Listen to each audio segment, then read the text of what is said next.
অনেকদিন আগে এই সেম এমন একটা বেডশিট আমি সেলাই করছি আমার নিজের জন্য। তো আমার বাসায় দিদি একটা এটা দেখে তো উনিও সেলাই করতেছে।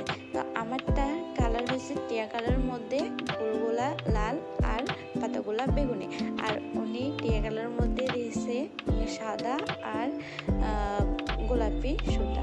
তো কেমন হয়েছে বেডশিটটা? আমার থেকে ভালো লাগছে, সেলাই করছি আমার নিজের হাতেই সেলাই করতেছি, আমার থেকে অনেক ভালো লাগছে। তো তোমাদের থেকে কেমন হয়েছে তা কমেন্ট করে জানাও। আর আমার ভিডিও যদি তোমাদের থেকে ভালো লাগে সাবস্ক্রাইব করে পাশে থাকো। আর তোমরা যদি চাও যে এটার আর্ট দিতে বা এটা ফুল করে কীভাবে সেলাই করে দেখতে চাও, তাহলে আমাকে কমেন্ট করো। কমেন্ট করলে আমি তোমাদেরকে ভিডিওটা